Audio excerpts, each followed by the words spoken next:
नमस्कार, स्वागत है आप सभी का छत्तीसगढ़ की खबरों में। मैं आपके साथ निकिता कश्यप। खबरों की शुरुआत करते हैं। खबर रायपुर से है, जहां शहीद वीर नारायण सिंह की शहादत दिवस पर कार्यक्रम को आयोजित किया गया और जिसमें मुख्यमंत्री विष्णुदेव साय की उपस्थित रहे। बता दें कि मुख्यमंत्री ने शहीद की मूर्ति पर माल्यार्पण किया और उन्हें श्रद्धांजलि भी अर्पित की गई। इस मौके पर मुख्यमंत्री विष्णुदेव साय ने कहा कि शहीद वीर नारायण सिंह सोनाखान में जमींदोस्त जमींदार थे और जहां आपको बता दें कि उन्होंने अंग्रेजों के शोषण और अत्याचार के खिलाफ संघर्ष किया। साथ ही साथ उन्होंने यह भी कहा कि अंग्रेजों ने उन्हें देशद्रोही करार देकर उसी दिन जय स्तंभ चौक पर फांसी दे दी थी। जहां मुख्यमंत्री ने कहा कि उनके बताए मार्गों पर सबको चलना चाहिए और इस बीच कांग्रेस ने चुनाव आयोग पर भी बीजेपी के पक्ष में काम करने का आरोप लगाया। मुख्यमंत्री विष्णुदेव साय ने इसे खारिज करते हुए कहा कि आरोप में कोई भी सत्यता नहीं है, जहां चुनाव आयोग निष्पक्ष रूप से अपना कार्य कर रहा है।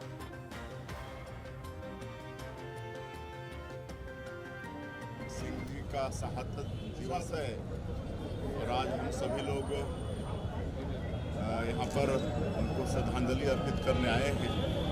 हमारे प्रदेश के वरिष्ठ मंत्री श्री रामविचार नेताम जी, श्री केदार कश्यप जी, हमारे एसटी आयोग के चेयरमैन सिंह मंडावी जी, सलाम जी, हमारे विकास मरकाम जी, वन विकास निगम के अध्यक्ष और सभी हमारे संगठन के लोग, विधायक पुरंदर मिश्रा जी, सभी लोग श्रद्धांजलि अर्पित किए हैं।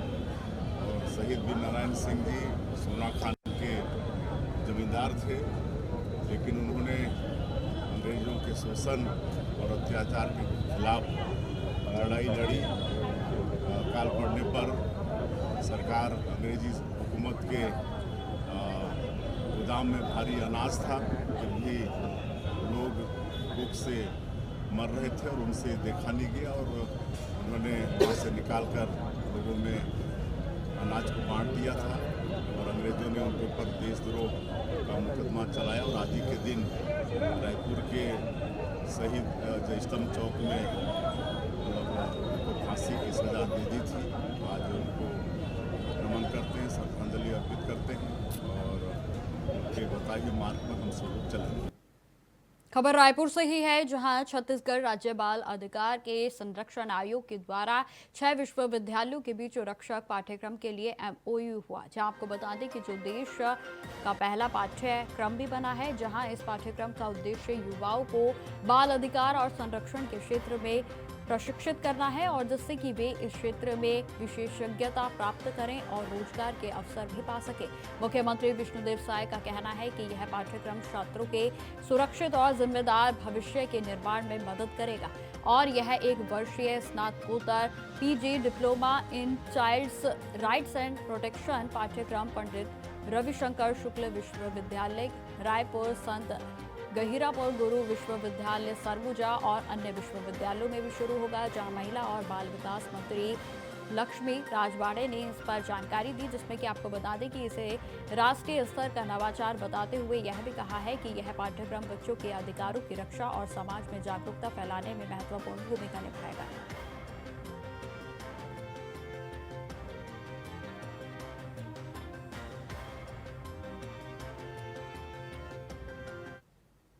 अब खबर कबीरधाम से है, जहां उप मुख्यमंत्री विजय शर्मा ने जिले के ग्राम कोको में प्रधानमंत्री ग्राम सड़क योजना के अंतर्गत 2.97 करोड़ रुपए की लागत से बहुगांव छांटा कोको सड़क निर्माण कार्य का भूमि पूजन किया। आपको बता दें कि यह 4.30 किलोमीटर लंबी सड़क ग्रामीणों के लिए न केवल यातायात सुविधा बल्कि सामाजिक, शैक्षिक और आर्थिक विकास का भी आधार बनेगी। जहां उप मुख्यमंत्री ने क्षेत्र के विकास के लिए कई घोषणाएं भी की हैं और जिसमें हायर सेकेंडरी स्कूल भवन, साइकिल स्टैंड और साथ ही साथ समतलीकरण की CC रोड और मुर्मीकरण और मंच का निर्माण भी शामिल है। उन्होंने कहा कि मजबूत बुनियादी ढांचा ग्रामीण विकास के लिए अत्यंत ही आवश्यक है और यह परियोजना स्थानीय समुदाय की जरूरतों को पूरा करेगी। इस सड़क निर्माण से शिक्षा, स्वास्थ्य और व्यापार के नए अवसर भी खुलेंगे।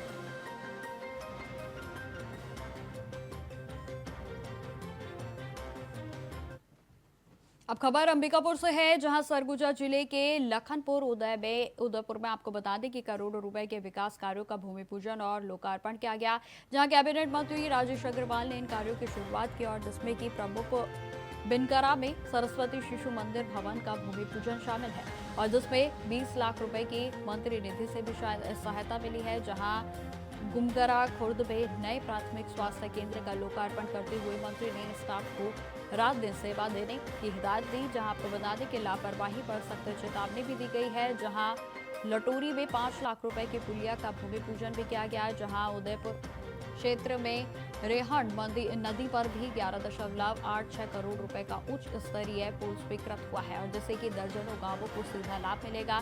जहां किसानों को आश्वासन दिया गया है कि सरकार एक एक दाना खरीदेगी और अवैध वसूली के खिलाफ टोल फ्री शिकायत नंबर भी शुरू किया जाएगा।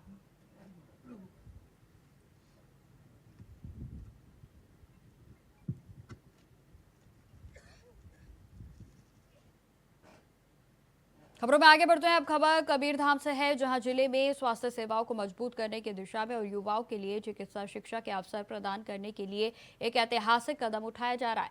आपको बता दें कि मुख्यमंत्री विष्णुदेव साय ने 12 दिसंबर को अपने कवर्धा आवास के दौरान ग्राम घोटिया में मेडिकल कॉलेज का शिलान्यास और भूमि पूजन उनकी ओर से किया जाएगा। इस मेडिकल कॉलेज के लिए 40 एकड़ भूमि भी आवंटित की गई है और इसके निर्माण के लिए 306 करोड़ रुपए से अधिक की राशि को स्वीकृति मिल चुकी है। जहां आपको बता दें कि इस परियोजना के तहत अत्यधिक तकनीकी सुविधाओं से लैस कॉलेज का निर्माण होगा, जो कि राष्ट्रीय मानकों के अनुसार तैयार किया जाएगा। मेडिकल कॉलेज के स्थापित होने से कबीरधाम जिले की स्वास्थ्य सेवाओं में व्यापक सुधार होगा, तो वहीं लोगों को उन्नत स्वास्थ्य सेवाएं स्थानीय स्तर पर ही उपलब्ध हो सकेंगी। जहां उप मुख्यमंत्री विजय शर्मा ने भी इस परियोजना के जल्द ही पूरे होने के लिए अधिकारियों को निर्देशित किया है, जिससे कि जिले में रोजगार और विकास के नए अवसर उत्पन्न हो सके।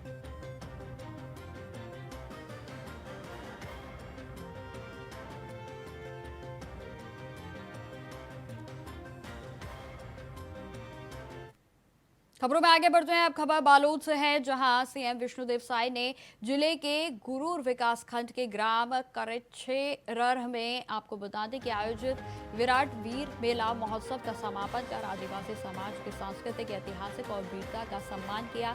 जहां उन्होंने शहीद वीर नारायण सिंह श्रद्धांजलि सभा में शामिल होकर श्रद्धांजलि अर्पित की, तो वहीं मुख्यमंत्री ने तालाब निर्माण के लिए भी 15 लाख रुपए की घोषणा की और मेला आयोजन के लिए आदिम जाति कल्याण विभाग की राशि 20 लाख रुपए का करने का भी प्रस्ताव रखा। आपको बताते चले कि इसके अलावा 71,93,000 रुपए के विकास कार्यों का लोकार्पण भी मुख्यमंत्री के द्वारा किया गया। जहां मुख्यमंत्री ने आदिवासी समाज के संघर्ष और योगदान की सराहना करते हुए पूर्व प्रधानमंत्री अटल बिहारी वाजपेयी और प्रधानमंत्री नरेंद्र मोदी के योगदान का उल्लेख किया और इस अवसर पर आदिवासी लोक कला प्रस्तुत की गई, जो कि 2 महत्वपूर्ण पुस्तकों का विमोचन भी यहां इस दौरान किया गया। आपको बता दें कि कार्यक्रम में राज्य मंत्री और विधायकगण मौजूद रहे।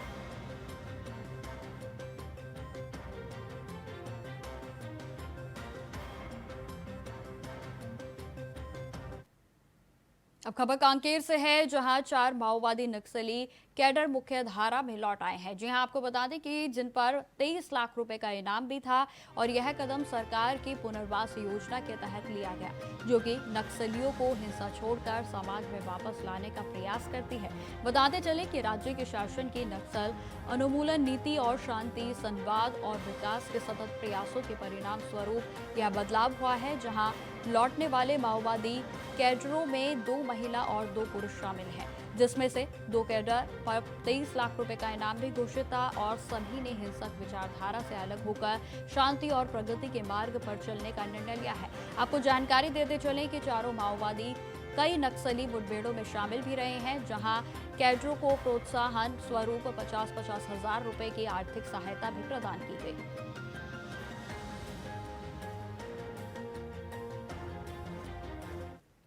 शासन की आत्मसमर्पण एवं पुनर्वास नीति से प्रभावित होकर आज पूना मार्गेम पुनर्वास से पुनर्जीवन अभियान के तहत 4 माओवादी आज कांकेर पुलिस और बीएसएफ के समक्ष सरेंडर किए हैं और इनमें से 2 महिला हैं और 2 पुरुष शामिल हैं।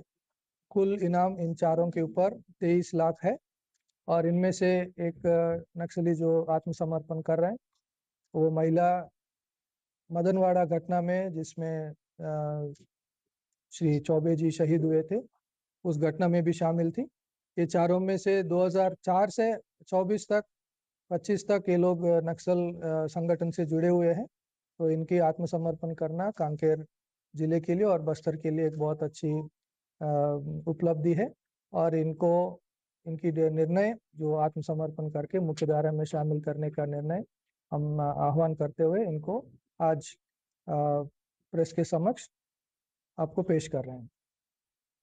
खबरों में आगे बढ़ते हैं। अब खबर बालोदा बाजार से है, जहां जिले के अर्जुन ने सरकारी शराब दुकान से अवैध रूप से शराब बेचने के आरोप में 2 व्यक्तियों को गिरफ्तार किया गया। बताते चलें कि पुलिस ने इन आरोपियों को चेकिंग के दौरान पकड़ा और जब वे 414 पाव देसी मसाला शराब लेकर जा रहे थे, जहां सरकारी नियम के तहत किसी भी व्यक्ति को 4 पौवे से अधिक शराब बेचना अवैध बताया जाता है। बताते चलें कि गिरफ्तार आरोपियों ने जानकारी दी है कि वे अर्जुन ने शराब दुकान के सेल्समैन से शराब लेकर इसे अवैध रूप से बेचने जा रहे थे और जहां पुलिस ने आरोपी के पास से 414 क्वार्टर देसी मसाला शराब जब्त किया है। जहां बता दें कि सेल्समैन के खिलाफ धारा 34(2) आबकारी एक्ट के तहत मामले को दर्ज करते हुए आरोपियों को गिरफ्तार कर लिया गया। तो वहीं इस अवैध शराब बिक्री के खिलाफ पुलिस की ओर से जांच जारी है।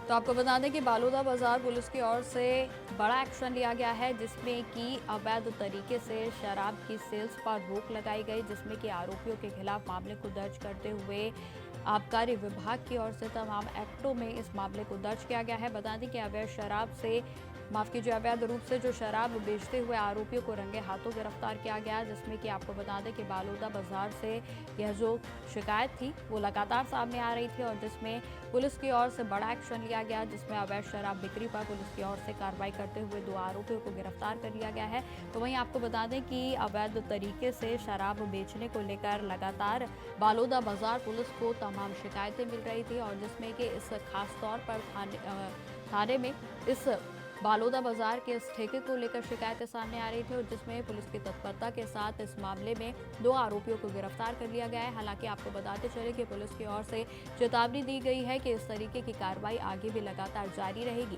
क्योंकि जिस तरीके से ठेकों पर अवैध रूप से शराब को बेचा जाता है, इस पर नकेल कसने के लिए पुलिस की ओर से लगातार अभियान भी चलाए जाते हैं। लेकिन आपको बता दें कि इस तरीके के जब मामले सामने आते हैं तो कहीं ना कहीं पुलिस की कार्यशैली पर भी तमाम तरीके के सवाल खड़े हो जाते हैं।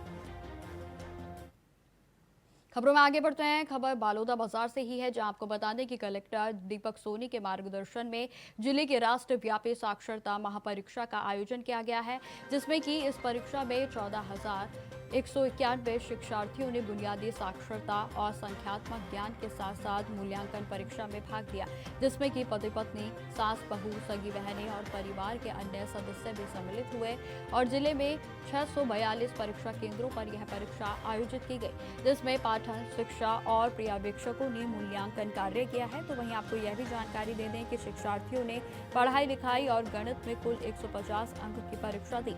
इस परीक्षा के परिणाम स्वरूप शिक्षार्थियों को अंक पत्र और साक्षरता प्रमाण पत्र भी प्रदान किए जाएंगे, जिसमें परीक्षा के आयोजन में महिला स्वयं सहायता समूह, छात्रावास से छात्र छात्राएं, आंगनबाड़ी से कार्यकर्ताएं और नेहरू युवा केंद्र का सहयोग भी प्राप्त हुआ। इस आयोजन ने साक्षरता को बढ़ावा देने में एक महत्वपूर्ण भूमिका निभाई है।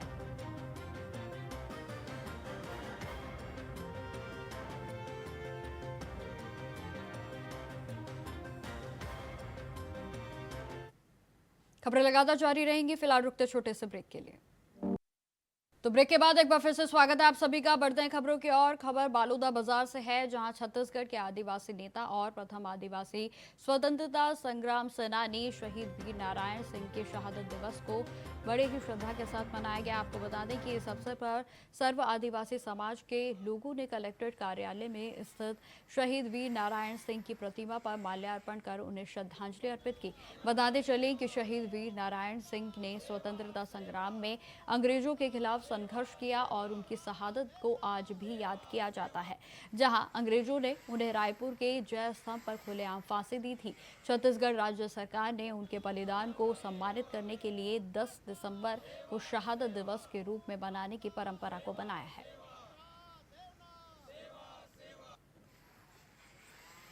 शहीद वीरनारायण का शहादत दिवस श्रद्धांजलि सभा हम लोग आज पूरे छत्तीसगढ़ में नहीं पूरे विश्व में मना रहे हैं।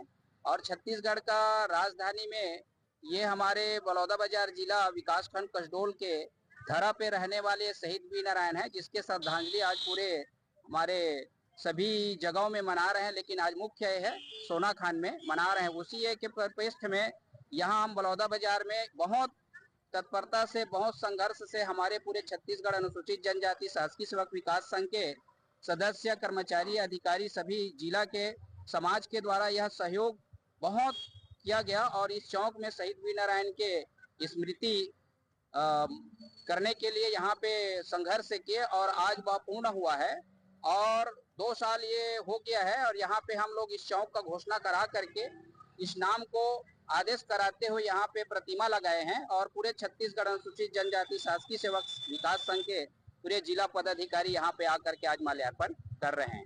और ये बड़े हर्ष का उल्लास है कि शहीद वीरनारायण स्वतंत्रता की आजादी को दिलाए हैं, जिसके याद में पूरे आदिवासी इसके शान बान शान को श्रद्धांजलि के रूप में मना रहे हैं। खबरों में आगे बढ़ते हैं। अब खबर धमतरी से है, जहां आबा तालाब रोड पर स्थित फाइनेंस कंपनी SMFG के मंगलवार की रात चोरों ने उस पर धावा बोल दिया। जहां चोरों ने शटर तोड़कर कंपनी के अंदर प्रवेश किया तो वहीं करीब 1.5 घंटे तक वहां रहे।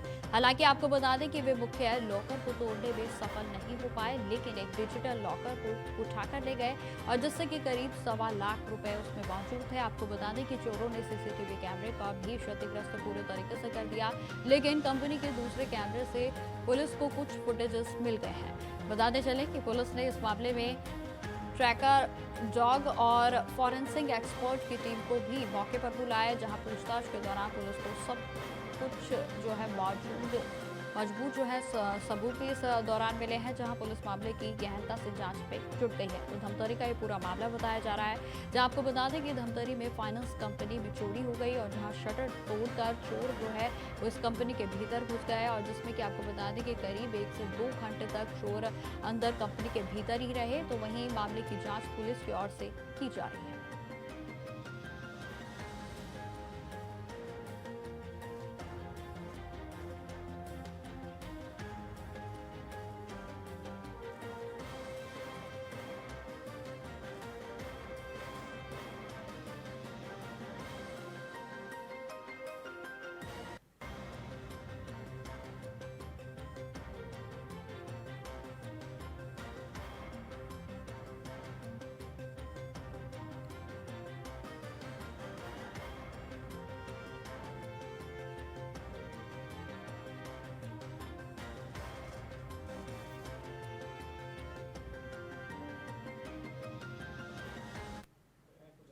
चलिए अब आपको सीधा लिए चलते हैं जगदलपुर की ओर, जहां मुख्यमंत्री विष्णुदेव साई की ओर से शुभारंभ किया जा रहा है, जिसमें कि बक्सर के ओलंपिक का खेलों का आज उनकी ओर से शुभारंभ किया जा रहा है।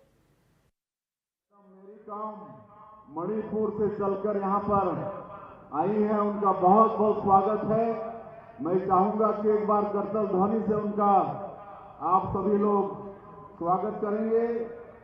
हमारे जगदलपुर के महापौर श्री संजय पांडे जी, पूर्व सांसद श्री दिनेश कश्यप जी, हमारे पूर्व विधायकगण श्री संतोष बाफरा जी, बैदूराम कश्यप जी, डॉक्टर सुभाव कश्यप जी, श्री लच्छूराम कश्यप जी, हमारे जिला भाजपा के अध्यक्ष देश प्रकाश पांडे जी, हेम सिंह गवांगन जी, बलदेव मंडावी जी, विद्याचरण तिवारी जी, फुटबॉल के इंटरनेशनल खिलाड़ी किरण पिस्ता जी, अंतर्राष्ट्रीय वेट लिफ्टिंग खिलाड़ी खुशबू नाग जी, मंच में विराजमान महानुभावगण, इस क्षेत्र के commissioner Doman Singh ji, IG P Sundarraj जी, यहाँ के कलेक्टर SP अधिकारीगण और खेल एवं कल्याण विभाग के डायरेक्टर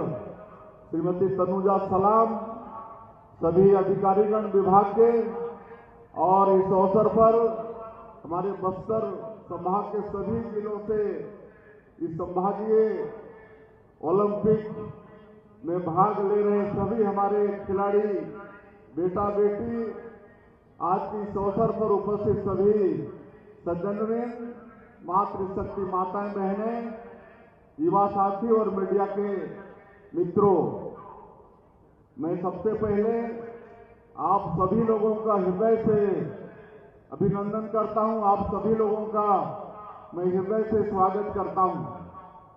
आप सबको मालूम है कि हमारा ये छत्तीसगढ़ नक्सलवाद से ग्रसित था। अब नक्सलवाद की समाप्ति होने जा रही है। पूरे देश में जहां भी जाते थे छत्तीसगढ़ का नाम आता था तो लोग कहते थे कि वही छत्तीसगढ़ जहां पर नक्सलवाद है, जहां पर गोलीबारी होती है। जबकि इस छत्तीसगढ़ को भगवान ने बहुत समृद्ध बनाया है, खनिज संपदा से भरपूर है। हमारा ये प्रदेश वन संपदा से भरपूर है। सैकड़ों तरह के फॉरेस्ट प्रोड्यूस यहाँ पर हैं। यहाँ की धरती मिट्टी वो भी उर्वरा शक्ति से भरपूर है। यहाँ के लोग भी बहुत अच्छे हैं। छत्तीसगढ़ के लोगों के लिए कहा जाता है छत्तीसगढ़िया सबले बढ़िया। लेकिन ऐसे प्रदेश में विकास में अगर कोई बाधक था तो ये नक्सलवाद था। और 2 साल पहले जब हम लोगों को यहाँ की जनता आशीर्वाद देकर सरकार में बैठाई तो हम लोगों के समक्ष बड़ी चुनौती थी। हम सब लोगों ने विचार किया।